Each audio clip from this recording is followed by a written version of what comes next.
count. So I'll leave you in the hands of Selma now. Thank you, Flavio. Just very quickly, because I want to turn over the mic to two other people who have a sort of a deeper and a longer perspective on the Goan diaspora. Two quick reasons why I wrote this book. One, just for us to find a definition of who we are as Goans, a deeper understanding of ourselves, and secondly, for us to take pride in who we are as Goans. And I'm going to turn you over now to Mervyn Maciel. Okay.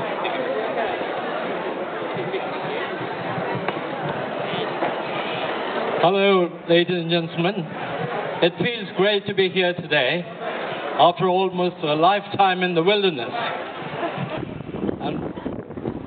But for the marvels of modern technology, I wouldn't have met our talented young author, Selma.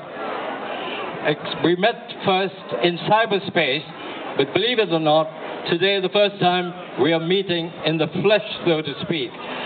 And to commemorate this occasion, we've just been through the traditional Goan cheek pecking ceremony.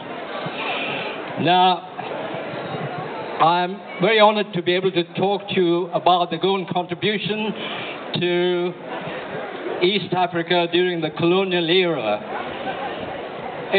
It's very difficult to encapsulate in a matter of a few minutes all that the Goans did, but there's no doubt about it. The Goans played a major part in the development of East Africa in every possible sphere.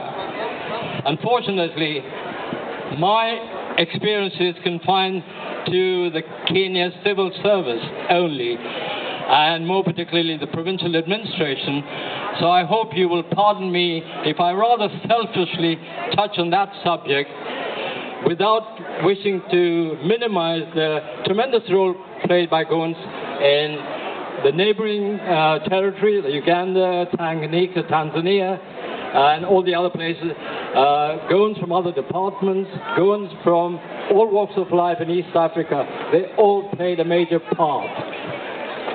But those of us who worked in the pitiless deserts of northern Kenya will know what a rough time we had there, devoid of everyday amenities which you take for granted, like fresh water, fresh provisions, an indoor toilet, social company, and all that sort of thing. But we soldiered on and we carried on and gave up our best. But I'd like to pay tribute, and I think Selma has already covered this in her book, to the many unsung Goan pioneers who went before us. They have rendered yeoman service in opening up East Africa in every possible way. Not just the civil service, they were there in every field.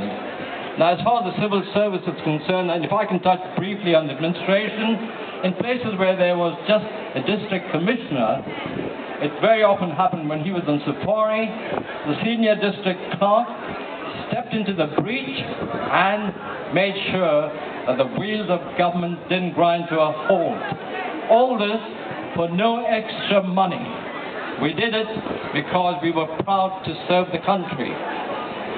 But unlike our European sort of counterparts, we didn't have the luxury of going for a pre-familiarization course in the UK. We were just thrown in at the deep end, and we had to either sink or swim.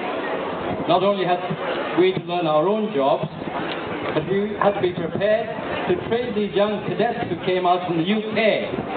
And we got nothing for that, you know. It was, besides, the racial sort of racial makeup of the civil service worked very much against us.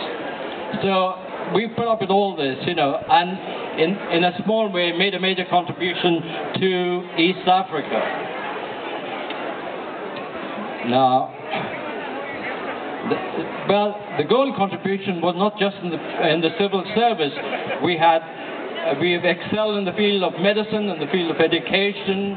We had our Goan lawyers, accountants, politicians, journalists, and so many others.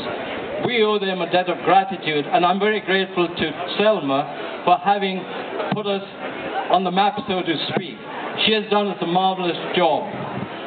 I hate to think where she got all the energy to put this book together, but I think many of you probably think writing a book is just, plain sailing. But let me tell you what Samuel Johnson had to say about writing a book. This is what he had to say. The greatest part of a writer's time is spent in reading in order to write. A man will turn over half a library to make a book. And this is precisely what Selma did, and much more. Not merely visiting libraries, delving into archives, interviewing various people, corresponding with various people. She's done us a great favor, and we salute her today. What I say, and one way of showing our appreciation is for everyone here to buy a copy of the book. Now please don't be disappointed if they're all sold out in a few minutes. The publishers in Goa are standing by to produce a reprint. So once again I say, Selma, well done, and congratulations, and thank you for recording us in history. Thank you, Selma.